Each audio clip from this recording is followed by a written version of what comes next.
Ndombe wa kelenge ya kutombwele Kansina teye umweki Yeye ndombe weti dio visako Yali kwenye kaka ndombe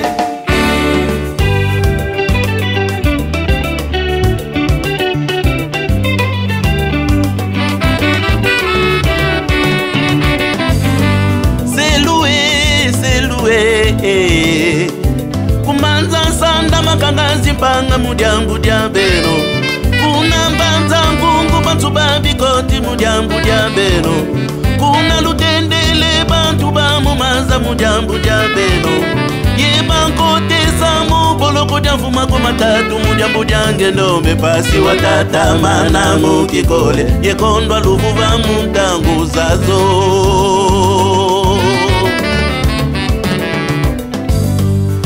Idina mono kimbangu ya butukila mti ya Kongo Unakula ngendombe Mukiwai wa kelenge Tia lupa kila kimpwanza Iyoyo lumengi wangina Yambi ya vanga vanza Ya kitula sesaka na nuvanza yebana Mama ndona wabikula yo Ikudulu ya kutukame Mukongo nyandotila kwa mama kipavita Kuna Kongo nyangola Ikuna bafudila mafwa mabana Mukungu ya mono kimbangu fula mafwa Kimbangu fula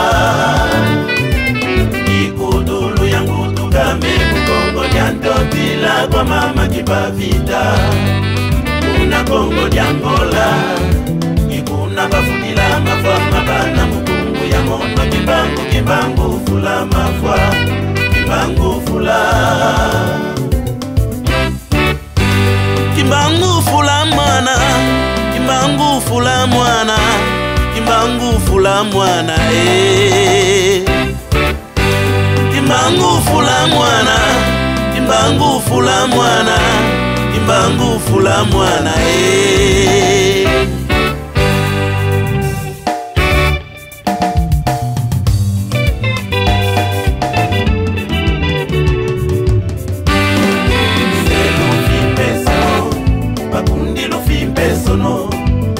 Ya fula moya mwesa zipofo ya tela meza makoka Kanu owe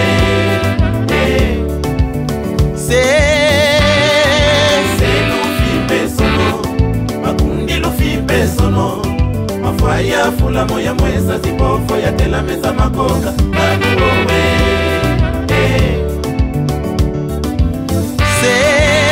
lufi pesono Makundi lufi pesono Ya fula moya mwesa zipofo ya tela meza makoka Kanu owe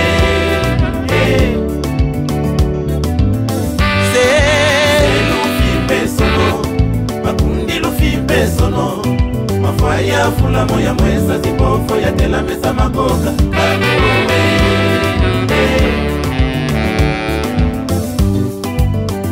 Ya kanu ya volava vanza Yakangwa zipanga kumbanza sanda kungungu bantu babikoti Yodio mukuma kya beno Kanti na neye wuneki Ndombe wetidio visako Pasi za mono simbo kimbangu Kembo kwa ngeye kanda ndombe Yala mono sekituki disaka na numu tiamwa kifwila Yele kampi kudi kondolo njitu suhu Muyani mbanze Arukenala kwenoko muma wonso bavanga Kabibisa bibyanzambi muzingu biao muzungu mezingilanga Kala mutandu kya isu Bayuda bakoma bakuluzu Mutandu kya mama kimpa vita Yani wayoba kutia Mutandu kya simo kimbangu Makumatatu kuboloko Mutandu kya simo kya ngani Baupatele kafwanako Bafila kene vompe vya nlongo Baupatele kayadiko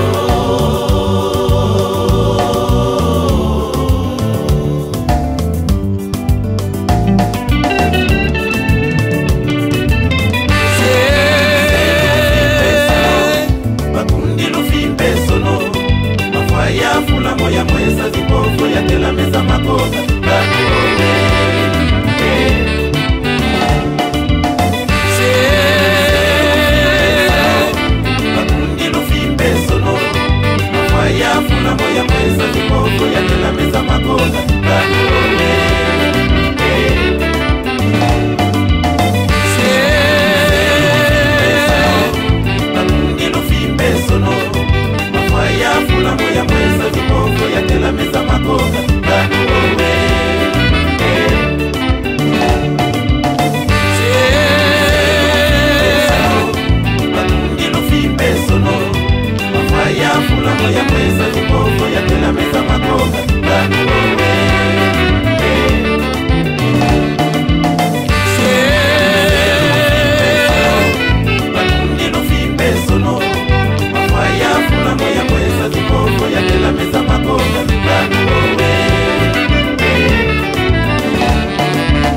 ya mwesa zipofo ya tela mesa makoka kanuwe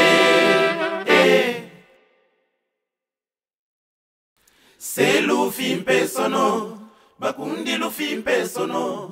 Voilà, voilà l'émission na biso to pesi bino mbote parce que to yebiete ya solo to zali na kata mboka Lutendele na mboka Lutendele pa yete ba surveiller ndenge na ndenge ba yaki balala ki awa biso pe to mona ki ete to ka kolanda bango to ko senga bolimisi mingi tango subo moninga na chapeau na tenue moko ezali correctité kasi to lati tenue opona nini parce que bisika ya to zali ezali ko senga ete to ka kozana tenue oyo po to zali na émission lelo ya makasi ya kafu na bande ko na biso ba surveillant boko yoka makanisa ndenge na ndenge mposa na biso ezali nini mposa na biso ezali ete batu mingi bakomona ka ba surveillant na église kimbangiste kasi bakoyebaka te makambo nini bango bakosalaka bakoyebaka te utilité na bango nini na kati ya église yango tokosolola na mokona lelo topesi bino mbote bovanda kimia po te boka kolanda makambo wana. Merci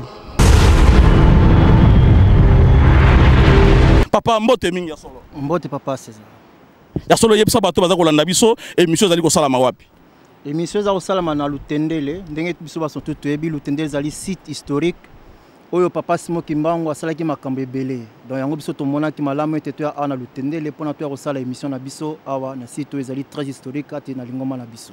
Ya solo merci ya solo batebele o baza kolanda biso lelo bakolanda biso na mokili mobimba na Europe na Asie na Océanie na Amérique pe en Afrique na bamboka ebele surtout na bosanité Angola Kabinda Soyo esiko bakolanda ka émission na biso émission bazoba na ndenge ya makasi pena mingi bakolinga lelo basepela na ebiete na kata lingomba na biso papa ba mouvement ezali ebele kasi mouvement oya ba surveillant ya ngonde ezali na bato ebele ya solo soki batebele baza kolanda biso bakoyeba te ya solo na mouvement ya surveillance na ba paroisse ebele bakozala ka ebele mais pour nani boponi site ya Lutendele.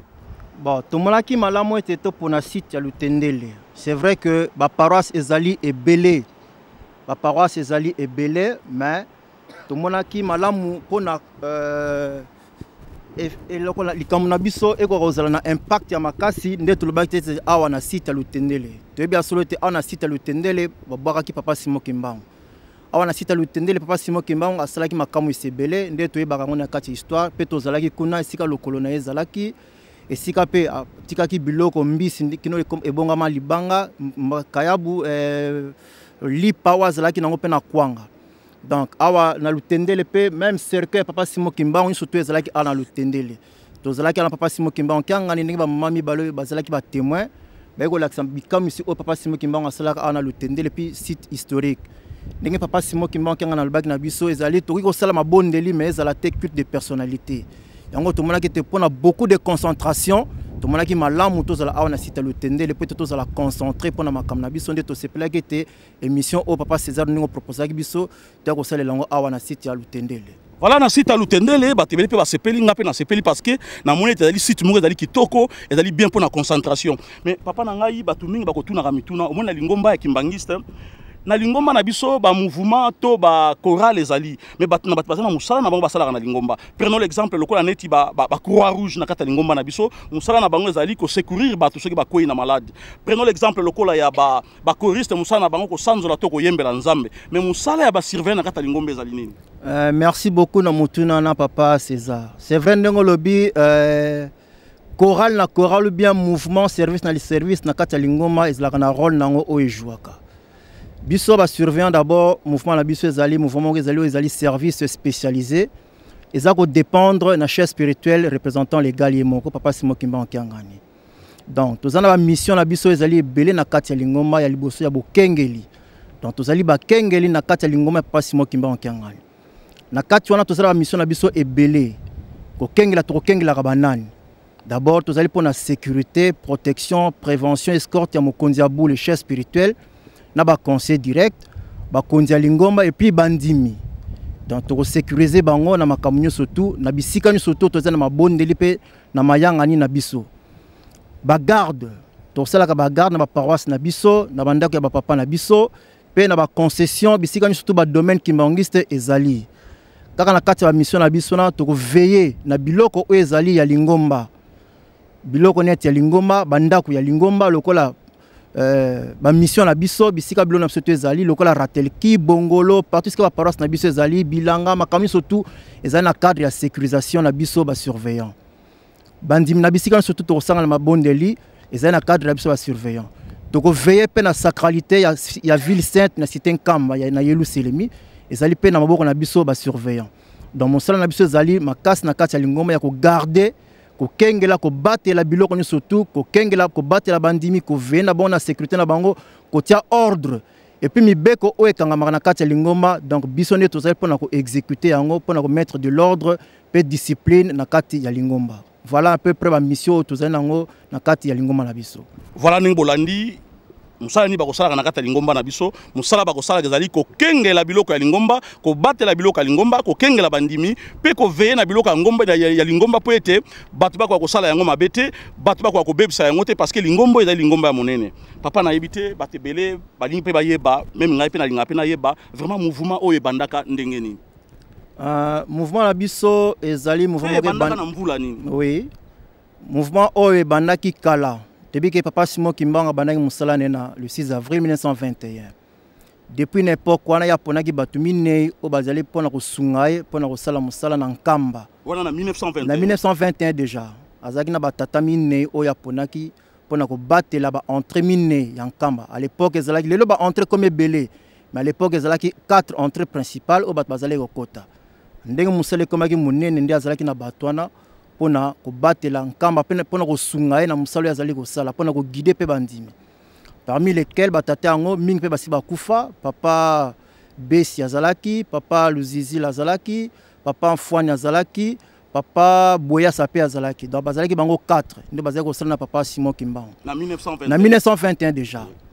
Donc na clandestinité batona pe bazalaki ko sala na kati ya clandestinité tant bakangi papa Simon Kimbanga tant batu ba papa na bandimi mususu bazobona na bandako batona pe bazalaki na ba mission spécifique o bazalaki ko sala entre autres comme ba correspondance ko kuta na bandimi ska papa bazalaki ko tinda bango nde tuwe ko évoluer kino papa Simon Kimbanga akufi atiki biso akei ndenga keno kufa na Lubumbashi na bozongi nende papa Mfumalongo na bandiko ne bango minei bango misatu bayokanaki pona bozongi ya nzoto tata na bango alors nde babongisaki ke bapesaki mikano na lingomba bako bongisa ndenge ni bakoki kosala sécurité ya papa Simon Kimbanga nde bakoyamba kino ekoya bapesaki charge wana papa Nkalambote papa Nkalambote donc ezalaki pona ko préparer arrivée ya circuit ya papa Simon Kimbanga na 1900 déjà na 1960 alors déjà na mois de mars ba tractation et bandaki.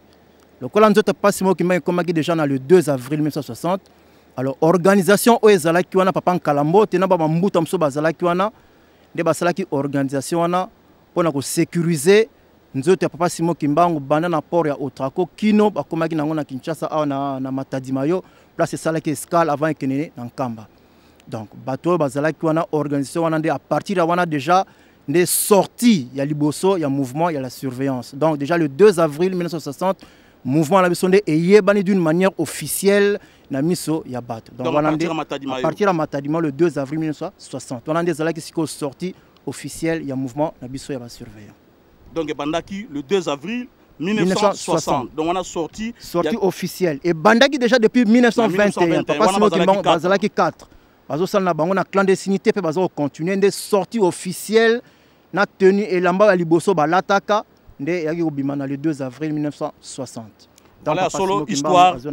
Voilà donc on a histoire ya ba surveillant, batu mingi bozali pe ba surveillant, bokoye ba histoire na binote, batu mingi pe na lingomba bakoye ba histoire na ya ba surveillanté, même pe bande comme ça bazali ba non kimbangisi bakoye ba histoire oyote, mais zali histoire moko très important pour que tout koye ba yango, ezali makambo ya lingomba na biso. Kasi papa na yebite mutuna moko ko tungisa ngai mingi, ko tungisa pe batali banda mingi, batu mingi pe bakoye mbaka na banzembo ete ya solo na kati église, ba soldat bazali na kati ezali malamu te, na kati église, ba soldat bazali na kati ezali malamu te batu mingi ba yemba pourquoi l'église kimbangiste ba soldat ba kozala est-ce que zali utile que na kati église ba soldat ba kozala c'est vrai mutuna ba lobango peut-être par manque de connaissances bien par ignorance c'est vrai toza ba soldat mobilité mais toza ba soldat de la paix tozali au service ya lingomba ba soldat de la paix tozali au service ya lingomba tozala minduki te to bundaka te mais toza ba soldat de la paix pona kotia kimia ndenge tolobaki parmi ba mission na biso zali kotia ordre pe discipline na kati ya lingomba.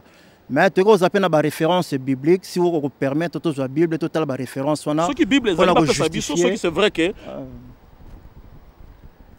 c'est vrai que tolobi ete ya solo tokolinga tomika kolanda batala na kati ya Bible soki bakomi nini na likambo etali ba soldat de la paix obino omona ke ba soldat na kati église Kimangisi mingi bakolobaka mais balobaki ete makambo nyonso ya malamu to ya mabe bokomona na église Kimangisi kobelela ngona na liboso na libanda te mais pusana pemeno tuna pourquoi ba Kimangisi basalaka bo parce que nyonso ba Kimangisi basalaka ezali nzambe mutalingi yango nyonso ba Kimangisi bakosalaka bayebi tina ni bakosalelaka yango komona moto zoba te ndenge bomona ke ete na émission bazoba non ba Kimangisi bayebi makambo belé kasi bato bakoyaka ko découvrir yango na sima na yibité soki bakotanga ngona kata Bible bakotanga ngona kata Bible to bana référence à liboso na Genèse 3 verset 24 donc na Genèse 3 24 to bana na première référence na Genèse 3 verset 24 Genèse 3 verset 24 tokotanga na lopoto bongo to limbo na lingala kotanga ezali boye na kombo tata mwana pe tata mon santo.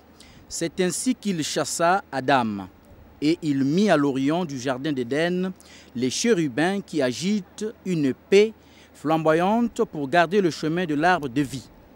Et le bide papa na lingala. Voilà, au monde déjà que Adam et Ève tamba salim beba na kati jardin d'Éden. Tata Nzambe abimisi bango a chassé bango na kati jardin d'Éden. Mais tamba chassé bango atie siko ba gardien otobina épée. Ba gardien pona ko kengela pona ko batela de sorte que Adam azon al sauter pona ko sala mo boulot. Donc tout le monde déjà kuna la Bible ba bengi bango ba chérubin. Ba chérubin. Donc toujours continuer siko total na Chronique 9 verset 21 à 34. Donc bolandi a solo tango tata Nzambe abengani Adam na Ève babi malibanda peut-être tango so bakoki ko tenter ko zonga na jardin d'Éden Nzambe a tchakinde ba surveillant na ba épée mais bazalaki pona ba soldat ya paix pour que ba kota susu te basala mobulo ano basala kité ndenge bomonaki ne bandeli ndenge bezali lelo na kati ya 4e génération. Un chronique siko total 1 Chronique 9 21 à 34. Kuna balobi nini papa 9 21 à 34. Chronique 9 verset 21 à 24. Et le Biboé. Zacharie, fils de Méchélémia, était portier à l'entrée de la tente d'assignation. Ils étaient en tout 212 choisis pour portier des seuils et enregistrés dans la généalogie d'après leur village. David et Samuel, le voyant, les avaient établis dans leurs fonctions. Eux et leurs enfants gardaient les portes de la maison de l'Éternel, de la maison de la tente. Il y avait des portiers aux 4 vents, à l'Orient, à l'Occident, au Nord et au Midi. Donc bazalaki 212. 212 surveillants na tango wana bazalaki déjà pour nous garder temple wana. Je crois que nous on comprend les années wana. Donc on se comprend déjà que 212 surveillants bazalaki na tango wana pour nous garder temple. Au moins pas le aux 4 vents donc aux 4 entrées. Nous avons vu papa Simon qui m'a déjà en 1920 il y a 4 au bazalaki na 4 entrées principales à Jérusalem. Dans Adja bazalaki 212 surveillants pour nous garder temple à Jérusalem pour garder Jérusalem nous surtout pour nous même activité ce terme ya portier donc bazaki ba surveillant pour nous compléter to ko na Néhémie 7 1 à 4. Donc vous allez malamu batata na ba mama bozo ba verset biblique oyo yango ezali défense na biso na bato ba kolobaki ete ba soldat na lingomba pona nini or que makambo e banda depuis kala total yango na ancien testament ete ba surveillant bazalaki pa mususu ba bengi bango ba gardien pa mususu ba bengi bango ba portier pa mususu ba bengaki bango na ba appellation ebele biso pelelo ba di ko benga bango MSSK to kolobela ngo après to la nana kuna na Néhémie alobi nini Néhémie chapitre 7 verset 1 à 4. Lorsque la muraille fut rebâtie et que je posai les bâtons des portes, on établit dans leurs fonctions les portiers, les chantres et les lévites. Je donnais mes ordres à Anani, mon frère, et Anania, chef de la citadelle de Jérusalem, homme supérieur au grand nombre par sa fidélité et par sa crainte de Dieu. Je leur dis, les portes de Jérusalem ne s'ouvriront pas avant que la chaleur du soleil soit venue, et l'on fermera les bâtons au verrou en votre présence. Les habitants de Jérusalem feront la garde, chacun à son poste devant sa maison. La ville était spacieuse et grande, mais peu peuplée, et les maisons n'étaient pas bâties. Tantôt les gardiens, tantôt les portiers, les chérubins. Donc vous comprenez qu'à l'époque là déjà, ils allaient surveillant, surtout bengi bango, surveillant. Donc, tant que nous avons des soldats dans Lingoma, non, ils ont la carte de la Bible. Donc, voilà, il y a une ignorance. Donc, la Bible malam, la Bible malam. Donc, il y a des soldats de la paix pour battre la Jérusalem, pour battre la Lingoma. Donc, il y a une référence, une référence biblique, c'est déjà clair et puis explicite. Donc, nous avons été à solo, pour nous, nous avons une appellation, il y a une bazaki na appellation mais lelo bino ba bengi bino banani ba bengi bino ba mouvement de surveillance kimbangise mais lelo bazako benga bino mouvement MSSK expliquez nous MSSK na MSK elaxini. Oui, MSSK elaxi mouvement social de surveillance kimbangiste. Alors MSK ezalaki mouvement de surveillance kimbangiste. Nde yango tomoni ke ezongi lisusu ndenge ezalaki na kala MSSK. Justement, est-ce que dans le cadre social, nous avons dit ya paix. Nous avons mouvement paramilitaire, mouvement ya soldats mobilité. Donc, est-ce que nous avons évolué dans le cadre de Lingomba, dans le cadre de harmonie, dans le cadre de discipline, dans le cadre d'éthique, de doctrine de Lingomba, il y a qui manque zali ko senga biso. Donc appellation à mouvement social de surveillance kimbangiste. Tu social wana eza pona makamuni. Parce que surveillance tu dois comprendre, mais social wana boko sala musani na kata Lingomba. Voilà, social wana zali parce que biso tozali mouvement toza ko évoluer na kati ya Lingomba. Debi que na kati ya Lingomba na biso tozana makam ebele. Donc toza ko contribuer na épanouissement ya Lingomba. Tout ça contribue à développement de Lingomba. Tout ça a grande rencontre papa Simon qui monte en Senga par exemple. Mouvement service na service qui en avril na sanda lango pona ko sepelisa tata Nzambe nkolismasia tata Simon Kimbangu na kati en Kamba. Donc biso pe toza na date na biso le 2 avril otoke na Kamba. Toza pe na makam ya bolé ici en Kamba. Toza pe na makam donc contribution nyonso o Lingombe sala ka pona mouvement biso pe to sala yango. Voilà pourquoi titre social et na kati ya Lingombe. Donc, nous avons contribué à développement dans les services sociaux au Lingombe zali ko senga biso. Donc cela veut dire ba surveillant ba ko banosala bilanga na Lingomba, ba surveillant ba ko banako kombola ba paroisse, ba surveillant ba ko banako secourir pe batu. Voilà ya ngone zali social. Social faut expliquer ngo malamu parce que mingi ba ko comprendre te pour tout monde ba surveillant ba telemi na porte. Ouais, union soane zali social. Mais faut tout monde bango pe ba acte na bango social e banako monana. Oui, d'ailleurs pour na cadre bilanga ba surveillant to na bilanga mo za na bisika. D'ailleurs, na tango ya kala bilanga ya bisika na yango nezali koliesa nkamba. Na ba fête union surtout bazo ke na nkamba biloko ko kende ezako utana na bisika. Donc ezalaki bilanga ya ba surveillant. Et ceux qui peuvent bandimi lelo papa César Sore bakate ceux qui bandimi bazui allure ya bilanga bazo ke nga partie de ba surveillant. Ba surveillant do bandaki yango liboso. Ba surveillant do bandaki makama bilanga na bisika. Lelo tozonga malgré que tozonga sima to relancer sur activité agricole na biso. Yango na bozonga si kombo na yango bozonga si social zonga mango pona to relancer activité sociale surtout na kati ya Lingomba. Donc tozali ko rappeler ezali sous MSKT mais ezali mouvement social de surveillance kimbangiste. Donc vraiment ya solo to sepeli ngana sepeli mingi parce que o limboli o kokai ko limbola batebele ba komitunaka nani ba surveillant bataka na kata Lingomba kimbangiste kasi tolandi te ya solo mingi bango balobi ete ya solo batangi ba verset biblique ndenge na ndenge ba expliquer pe que ezali mouvement social de surveillance kimbangiste vraiment na sepeli mingi na sepeli mingi kozala na bino lelo parce que même ngai moko pe nazaka na ba mituna ebele na koka kotuna te na mona kaka ba soldat na mona kaka ba surveillant église kimbangiste mais ezalaka na ba secret mosusu batebele ba koka koloba yango te mais ngai lelo na sepelaki mingi vraiment to meka ko solola yango po ete koka ko éclairer bandimi ba koka koyeba mbote papa c'est ça na yebite soki ko pesa kombo na yo pe ozali nani na kati ya MSSK comment na ngai papa Faustin Mamonekene oui na yebani mingi na kombo papa membre nazali dirigeant général, chef de département, il y a finance, économie et développement, dans le mouvement surveillance kimbangiste. Voilà, merci. Nga question na ko tuna yo lelo, ndenge na solo na moninga. Vraiment ko zala malamu mingi, totele mama muke. Question ngane ko tuna yo lelo papa. Batebele bakolobaka ete. Batebele bakolobaka te, mais ngai moko pe na monaka, batebele pe ba monaka. Vanda na yo wana papa. Mingi to ko monaka na kata Lingomba na biso.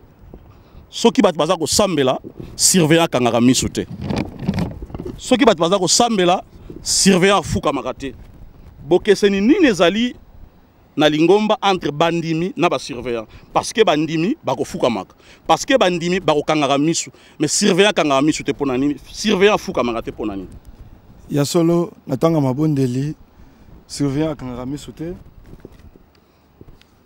pambate ndingo yoki kombo ya surveillant azali mokengeli so akangi misu mwa mona bangunya ezalite mwa mona bamiyibi ezalite batumi parce que déguisera en église croyant qu'il y a mon dimi azali mon dimita ye pour profiter iba biloko baninga tino na surveillant akangaka miso te ya mibale mpona kofukama surveillant so azosala mabondeli ye moko na ndako akofukama donc soki azosala mabondeli ye moko na ndako akofukama et surveillant akofukama liboso ya nganga nzambe to liboso ya mokonzi ya lingomba ntango azozwa bénédiction na ntango ya tubela na ntango ya communion surveillant afukamaka mais ntango aza liboso bakonzi mpe liboso ya papa surveillant so atelemaka elisi une d'honneur parce que ahonoraka mokonzi na garde à vous na kotelema nde tina surveillant afukamelaka te limbola malamu.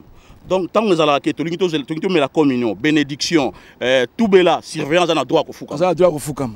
À part Rwanda, ce qui a pour honneur à Mokonzi, à côté les mains. On n'appelle même pas papa, Bakonza Lingomba, collège, Bambuta, l'équipe bidon, na niveau à grade na Lingomba, au Fukama. Mais surveillant au monde, attend soit à moi, Namouké, ma Fukamité et l'Axarani. C'est ça, ils allaient honneur, parce que surveillant, ils allaient tout le bi, on ont dû faire ça, Liboso, Ali Soda. Soda on peut savoir continuer le kumu na côté les Fukamate. Même Azana Tenité. Même Azana Tenité, on peut se garder vous, après c'est mot, pas mon compte. Ya solo bolandi neng batebele ba kolo barake ba surveillant ba fuka makate ba surveillant ba tele makaka nzoka lelo to ko comprendre que soka azana mabondeli aye moko na kata ndako fa fukama. Donc surveillant yeba ete soka azana mabondeli aye moko na kata ndako zaka ko telema yeba ete nzambe asepeli na libondeli na yo wana te. Donc soka zali yo moko il faut fukama. Mais soka zali devant batu ndoko ko fukama te. À part que soka zali communion mabondeli to otobengi ete tubela surveillant ko fukama. Oui, ezana ba cas spécial. Et c'est la marana matete. Oh, ils papa mona qui na monnaie na yamona qui no mutu nyoso tout même si il fa fukama. Na ordre mo contrôle bi tango na kipindu bo fukama, to fukama. Ngana sepene loko lobiete, surveillant ko kanga misu te pa kengela banguna. Po ete soki bandimba kangi misu, même bato banai ko yiba mapapa tango biso banai ko yiba mapapa, mala moko moyo mona bango ezalite. Mais eloko moko su te remarkaka, soki kill tezali, bolata ka ba béré. Mais soki kaka to comme na partie sociale, bolongo li ba béré. Pardon bolongo la ba béré, soki kill tezali. Mais ce qui est comme la partie sociale, expliquez-nous bien place. Il y a solo na tango liturgie, tango matei, si vient à na mutute, pambate et comme même mokana nzambe. So on a 1 Corinthiens na repita la verset awa. Mais ça va verser 1 Corinthiens 11 verset 4 à 7. Et comme mikuna mobali nyonso alingo samdo nzambe, akoza na bere na mutute, akola takita e continue mutute. Donc tant bateya ezali tango yali pesa mpo la tata nzambe tango abatini surtout bazola na mateya nzambe tokoza na bere na mutute mais soki mateya esili comme na partie sociale oyo yali ke mutali libre osani sa lingi de servir azo se bere na mutu pa mate akomi na temps ko ya honneur azo se continuer na mutu. Merci papa. Ya solo ndenge na landa ke te bino bozalana pona ko kengela bandimi ko batela pe aussi bandimi ko batela biloko lingomba kasi mutuna moko ngana tuna nga tanso batebele ba ko tuna yango te mais ba comprendre nga pe yango te. Surveillant ceux qui mondimi asali mabe ba surveillant ba kangaka eto mona mingi mondimi moko asali mabe to mutu moko zo sala trouble surveillant kangié kasi mutuna nga lelo ezali boye. Ceux qui surveillant ye moko asali mabe nana ko kangaye. Ceux qui surveillant asali mabe kaka ndeko ne surveillant ko kangaye. Akokanga itango akangie ayeyi bakonzi bazali amete parce que bakonzi bazali de bakonzi bakosambisa ye bakosali nini so bakangie parce que tomona na ba soldat ceux qui muninga na bango soldat sali mabe bakokanga ye balongoli beret balongoli ceinture bino siko ezaka ndenge ni poto yeba ke surveillant kangi muninga na surveillant et pas ina biso tango bakangie bakoye oya kangie akomema isika mokonzi azali tango akoma liboso mokonzi mokonzi akopesa ordre bakozwa ye soaza na teni bazwi beret na ye balongoli si teni na ye nde basambisi ye soki azaki na raison de bazung se bloco na ye mais soki azana tort nde infraction tango nde elandi ye sikoyo lingomba mte kosambisa ye to basurveillant bakosambisa ye soki akweli mobeko ezali lingomba nde basambisi ye batindi na lingomba. Voilà ya solo bolandi surveillant soki asali mabe na lingomba moninga na ye surveillant mta kokanga ye mpe soki akangi ye bakokende basambisi ye soki bamoni ete fo bapesa responsabilité wana na lingomba akozwa responsabilité wana mpona kopinir surveillant wana. Donc c'est vrai surveillant ami mona raté que yem tazali likolo ya batu nyonso tout soko za na mbeba moninga no surveillant akokanga ngana sepeli papa ya solo vraiment ba bazolanda biso pe bazali ko sepela po ete tozali ko limbola likambo moko oyo to comprendre te na mouvement na bino to bengi mouvement social de surveillance kimbangiste vraiment ya solo ngana sepeli po ete batebele pe bakoyeba raté structure na bino ekozalaka ndenge nini ya solo bakonzi nini babandaka na mouvement oyo bo évoluer ndenge nini bokomi lelo na bakonzi nini ekozala malamu bat balanda e bandaka ndenge nini banani bazalaka bakonzi lelo to komi na niveau nini banani bazali bakonzi lelo ya solo soko ko yeba bakomba bakonzo babandaka liboso nengo zwaki ya liboso pa ya papa dirigeant général papa Asumbe mouvement se bandaki officiellement le 2 avril 60. Tant qu'on a passé comme le 3 avril 60 et le 4 les un dimanche.